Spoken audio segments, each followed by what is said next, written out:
Don't touch that dial. Randy's Old Time Radio Show presents... The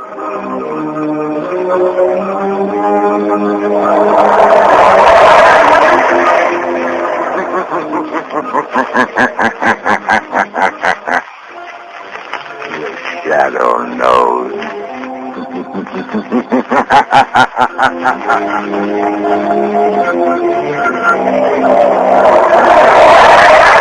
Blue Coal presents The Shadow, the man of mystery who strikes terror in the very souls of shopsters, lawbreakers, and criminals.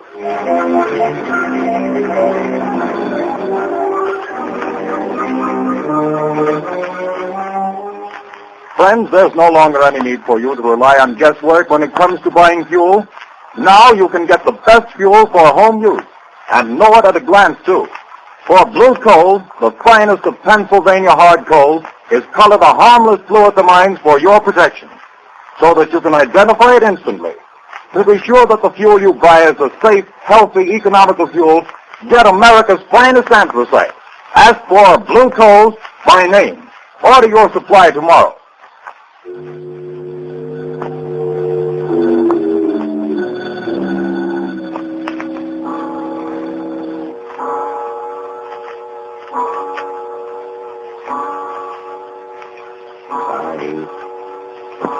Arthur, don't please. 8, 9. This is the hour, my dear. I can't stand it, I tell you. Always at 9 o'clock it comes. But if I hear that horrible thing again, I'll go crazy. Oh, this awful house. But it's quiet, my dear. Way out in the country like this, I can install my laboratory here as soon as I get around to it. As for these strange sounds, well, haunted houses have always fascinated me. I've always wanted to meet a ghost, shake hands with him, invite him to tea. Stop talking like that. It's serious. Oh, I've tried to stand it for your sake, Arthur, but I don't know how much longer. My heart isn't strong, and I... Hear it? But that's only the wind, isn't it? No. It always starts like that. You know it does. Don't move. Listen. Arthur, it's coming. It's coming. It's coming. A ghost, eh? Well, we'll see. I'll meet him this time. I'll meet him halfway, too. Stop! Stop! Come, we'll both meet him. Give me your hand. No.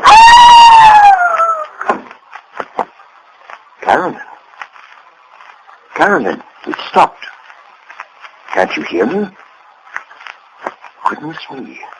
Has the shock killed her? No, her heart still beats. She's only fainted again, Just pass out here.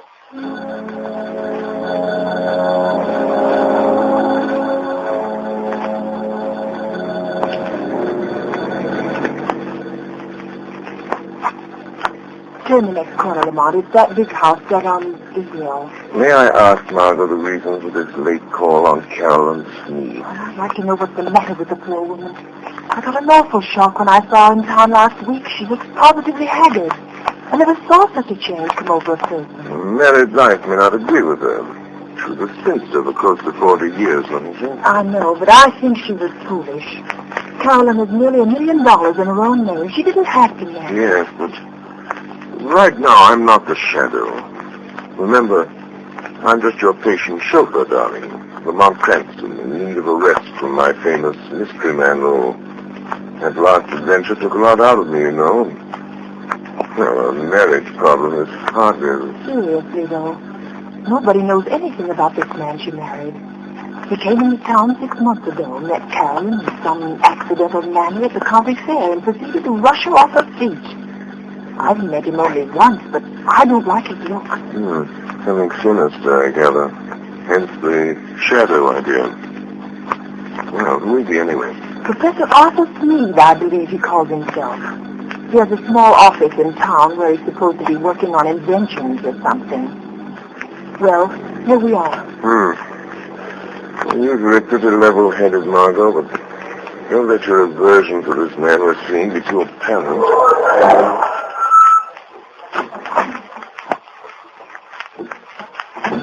Dreary place, isn't it? I don't see any bell. I guess you're supposed to use the knocker. Here he comes. Well, who is... Oh, Judas Lane. Yes. Good evening, Professor Smead. I hope we aren't too late. Too late? Too late for what? Why, I phoned Carolyn that we'd drop in just to say hello. Well, she didn't tell me. Carolyn isn't feeling well at the moment. I'm sorry. Good night. Oh, but please, I only want to see her for a moment. That is, unless it's something really serious. Well, it isn't as serious as she pretends to think it is, but, come in. Thank you. This is my friend Lamont Cranston. Come in. I'm very happy to see Mr. Cranston. I've heard a lot about him. How do you do? You say Carolyn is ill? She didn't mention it when I... Came on suddenly. She's been in a nervous condition lately, but it's mostly imaginary. I made her go to bed.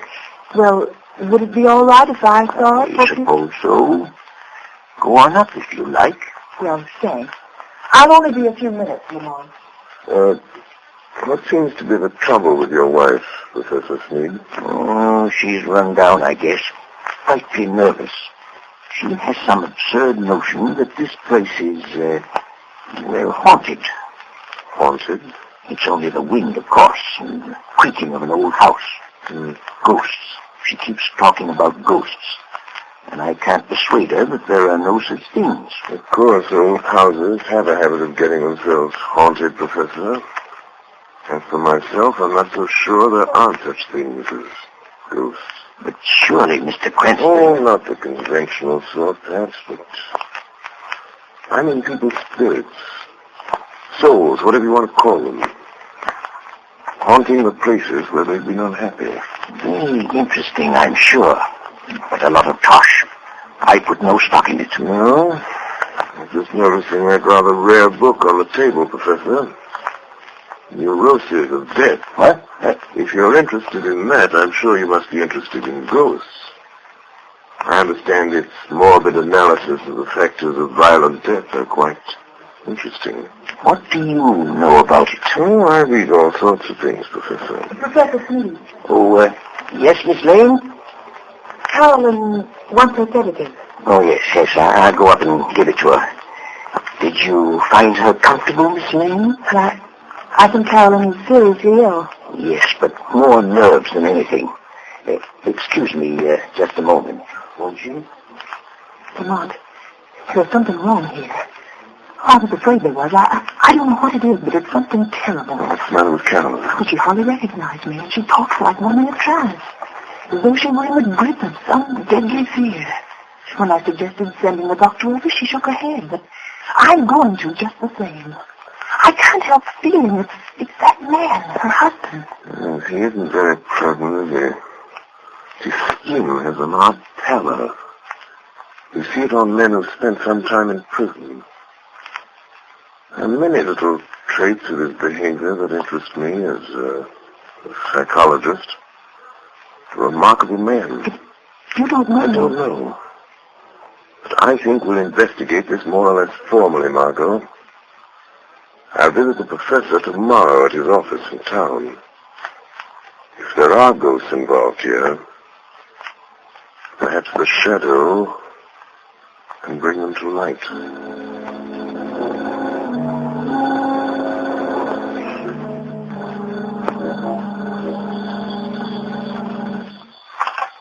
Hello? Yes, Carolyn. Well, don't worry, my dear. I'll leave the office here at 5, and I'll be home before 6. Yes, I understand. Goodbye, dear. Well, who is it? Is that you, Miss White? Who's opening that door? Don't get up, Professor. I'll close it after me. What? I thought I might find you in. Who said that? Who are you? Your conscience speaking, Professor. Or have you a conscience? I'll show you what I've got. Don't excite yourself. I'm only a voice. A voice they call... Professor, have you ever heard of the shadow? The shadow? Yes. You seem to have heard of me. What do you want? I've come to warn you, Sneed. Warn me? Warn me about what? I know what you're doing. What? And I know how it's going to end. The end is death. Death? I have something here I'll toss in your lap. There. Do you hear it? Why, you... Get out of here, I tell you. See it? Look. It's half of a playing card. The ace of spades. When you find the other half, that will be the end. Get out and leave me alone. All right, Sneed, I'll go, but don't forget. The shadow knows.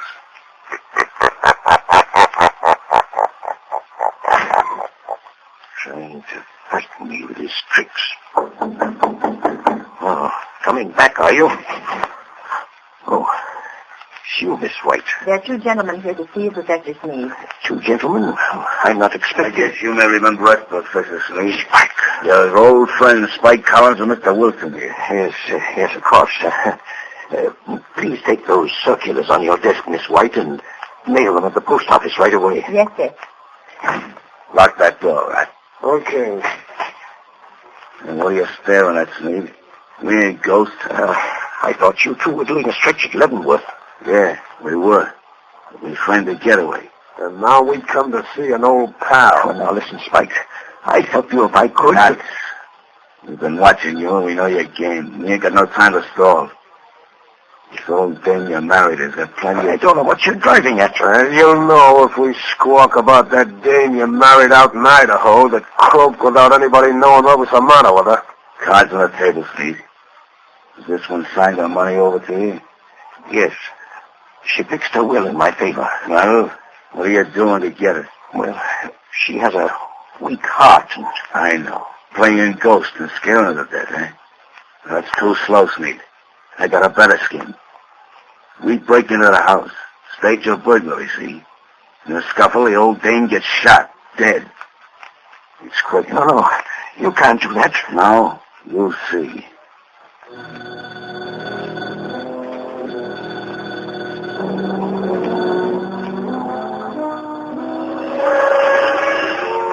Spike Collins. Spike Collins. Wake up. Spike Collins. What? Who's that? Just a voice, Collins. The voice of your own thoughts, coming to warn you. No one but you can hear me. Your friend Sneed is going to double-cross you tonight. Sneed is going to double-cross you. It's your move. Be there to prevent him. Be there in time. 6 o'clock. Be there.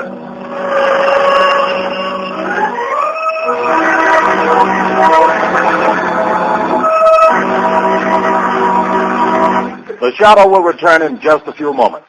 While we're waiting, ladies and gentlemen, I want to tell you about the ever-increasing popularity of blue coal, America's finest anthracite.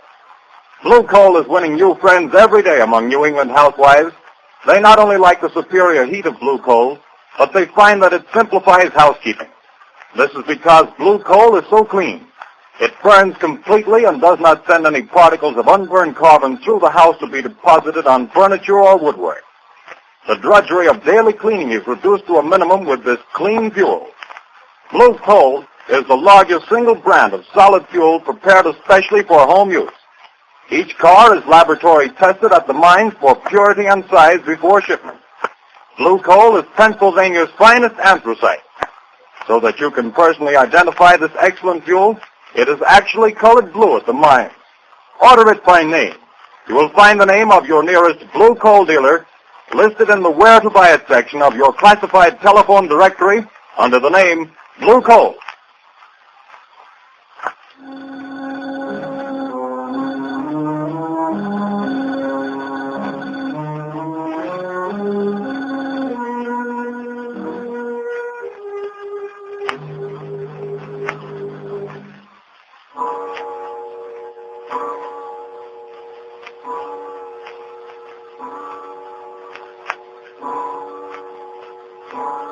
Are you comfortable in that chair, Carolyn? Yes, thank you, Margaret, dear.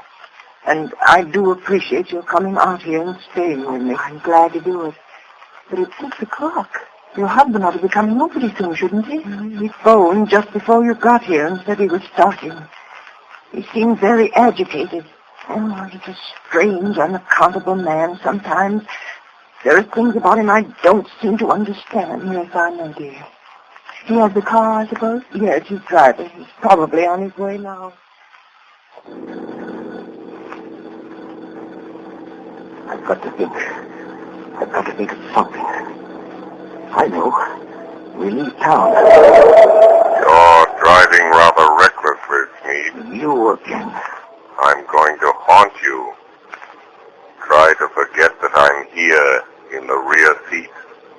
If it annoys you. No, don't look under the seat. If I could only see you, get my hands on you, I'd show you how much it annoys me. Shut up. I'm the voice of your conscience, Smead. Perhaps you have a conscience. After all, I could choke that voice down your throat without any trouble to my conscience. if you only had the power of second sight, you could see me. That's an invaluable gift, Smead. Being able to see things that other men can't. Some people call it mental telepathy, some by other names. Remember, I can see the pictures you make in your mind. I told you about that. You can warn all you like. That's not evidence, not in court.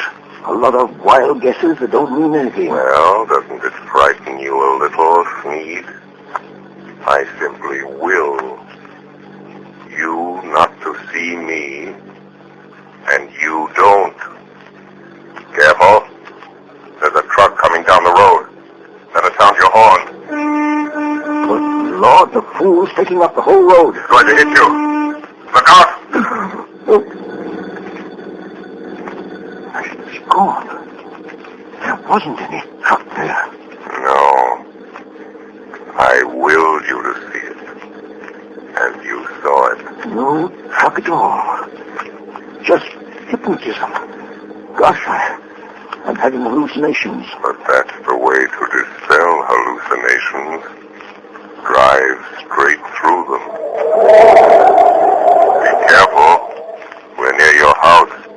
And this old mill road is tricky. What about it? Look, Smead. There's a man in the road ahead of you. There is, eh? Really? Why, it looks like one of your two pals that called on you today. I knew he would be here, Smead. Really? You're going to hit him if you don't watch out. More of your hallucinations. You think that I'll believe you again, don't you? Well, I won't. Look out. I hate it. This time, it was no hallucination, Smead. He was in front of you.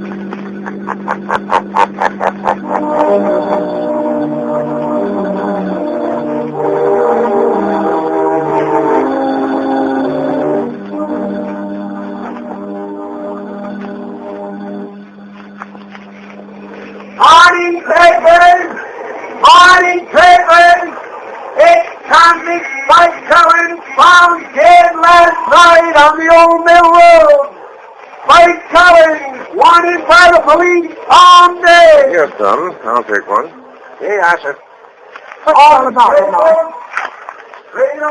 Found Found dead on Old Mill Road. But that's out of the safe place. Yes, I believe it is. Notorious criminal struck by automobile and killed. He was certainly struck by an automobile. I wonder if Smead knew anything about it. He acted very strange when he got home last night. Strange? What way? Well, he was pale and shaky, and he hardly seemed to know I was there. He told Karen that he'd had a message from out of town, and they'd have to pack and leave. Oh, did he say when? They thought they could get their trunks and things ready by this afternoon sometime. You're not going to let Carolyn go with him, Lamont. Not if I can help it. Let's see. A little after 9. I imagine Commissioner Weston is rather startled by the morning's news. I think I'll have a word with Commissioner Weston.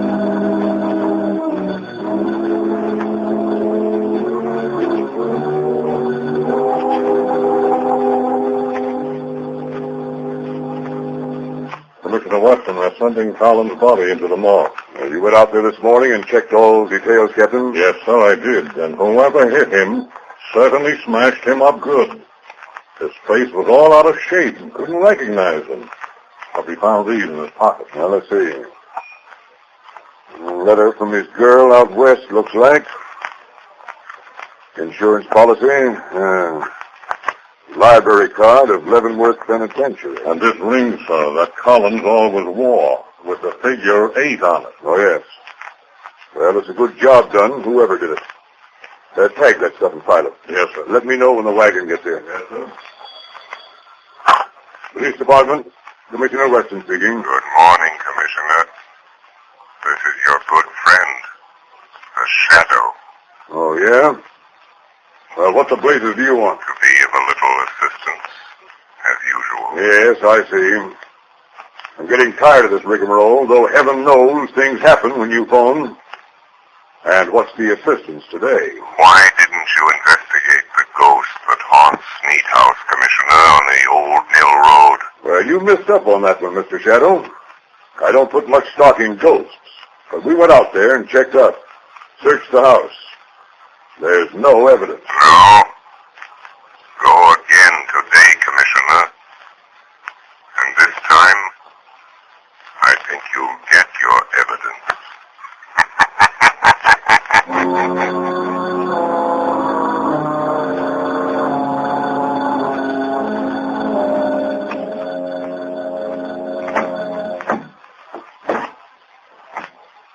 Is that the last trunk, Arthur? Yes. The expressman won't be here until 4. Another hour yet. Why don't you go up and lie down a while, Caroline, Yes, I will. I'll try to sleep a little now that it's daylight. You told the milkman we wanted to pay him. He's coming back before we leave. Good. Well, that must be in now, at the back door. Get back. Get back. What's the matter, Sneed? Did you see a ghost? Stop. Don't come near me. Snap out of it, will you? This is me, Spike Collins. You? Alive? It wasn't me you hit with your car last night on that back road. I guess you wish it had been, huh? Who was it then? It was Rat Wilson. Fool got half-trickled trying to get up his nerve for the job. Staggered out on the road before I could stop him, and wham! It was all over. Wilson, eh? So there was my chance, see? Him and me about the same size, his face and hands all smashed flat. I put my stuff in his pockets, my ring and what was left of his finger. Here I was, dead. And all that time you was giving me the double cross. Maybe I am a ghost, but I can still deal with you, Sneed. Who is it, Arthur? Just a minute, Carolyn. Now listen, Spike. There's only one way to see this thing through. You and I have got to stick together. The Shadow is after us both. We've got to get out together, away from this Shadow. Don't kid me anymore about the Shadow. You see this cat? I'm here on business. I'm going through with it. Put the old lady out of her misery. Good Lord. What's the matter? There. On the table. Nothing but a torn playing card. The ace of spades. Or half of it. You've got to stop it, Spike. You've got to stop her. What's the matter? Who's this man? Carolyn. This is a friend of mine. Friend? Sure, a friend. But I don't understand. The pistol. Yeah, that's my way of doing business, lady. Your husband does it different. He's been scaring you to death, ain't he? Making you think the place was haunted. You know how he always does it? Stop it, Spike. He used to be an electrician, see? He rigs up a sort of electric sound box with a remote control switch. He usually puts the switch over here by the door. Yeah, here it is. What's it all about, Arthur? The Ace of Spades. The end. Death. When he turns the switch, you hear the ghost dance. All you have to do is turn this knob. That's the way it works, lady. But I hear it. Arthur, I hear it. Turn that thing off, you idiot. What? I haven't turned it on. You haven't. And what's making those sounds? I am. What's that? It's him. He's come. A shadow. I am coming up these cellar stairs. I will enter and stand beside you. Where is he? Stand back or I'll shoot. When I enter, I will touch one of you on the shoulder. Stop it. Stop it. And that one will die. The cops. Come here, Steve. The plant. You call in the cops. No, don't shoot, Spike. I think it's up. You're going to have the bullet I was going to give you white, you double-clocking skunk. Oh, you killed him. Come on. Go through that side room, boys. Okay. Stick him up. I got him. I'll stand still and break your arm. Now, hand over that gat. All right. I'm through. You win. Spike Collins. Spike Collins? I thought he was... Piece of fool. I thought you... Say, what is this? Who was that guy that got killed over here last night? Come clean, Collins. Whoever it was, I didn't do it.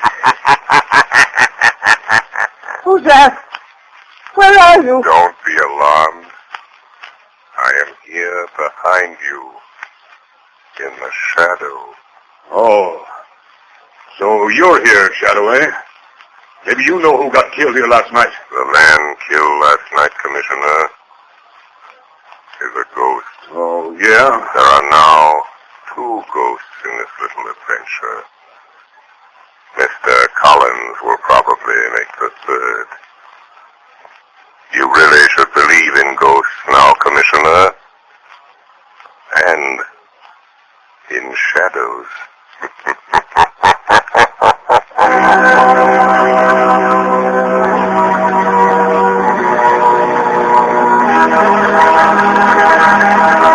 And now, before today's adventure with the Shadow comes to a close, John Barclay, Blue Coal's own heating expert, is here to give us another of his practical thoughts on automatic heating. Ladies and gentlemen, Mr. Barclay. Good evening, friends. In former Sunday night talks of mine, I've shown you the importance of having the temperature of the home properly controlled with a Blue Coal automatic heat regulator. That is, in terms of health and convenience. Now, tonight, I'm going to give a third important reason for automatic heating: economy. Most authorities will tell you that the proper degree of heat in the home is 70 degrees. Naturally, you can't by hand keep your fire from giving off more than 70 degrees of heat, but the Blue Coal automatic heat regulator can and does. But here's how that saves you actual fuel dollars. Heating engineers have discovered that for every degree you raise the temperature above the desired 70 degrees, your fuel goes up in cost 1.5%. So you see, friends, by automatically shutting off that heat, that extra wasteful, unhealthy heat regulator automatically saves on fuel costs. Why not investigate this Blue Coal heat regulator further? Ask your local Blue Coal dealer to give you a demonstration. The cost is only $18.95 plus a small charge for installation. You'll find it well worth every cent of that and more. Moreover, if you have any heating problems, discuss these also with your Blue Coal dealer. He is the best informed heating authority in your community, and assisted by his John Barclay trained serviceman, can, I'm sure, help you save money and have a more comfortable home this winter. This service is free. It costs you nothing. Thank you.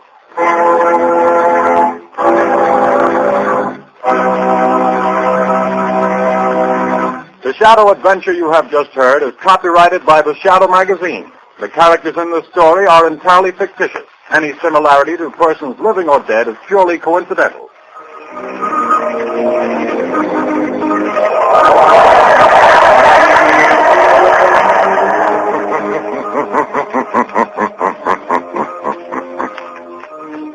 The weed of crime bears bitter fruit.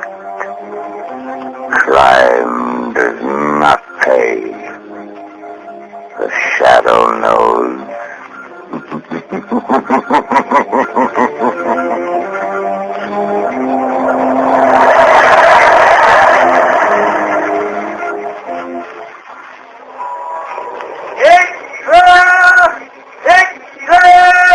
Hear all about it! Next week, same time, same station. The Shadow's latest adventure. Extra! Extra!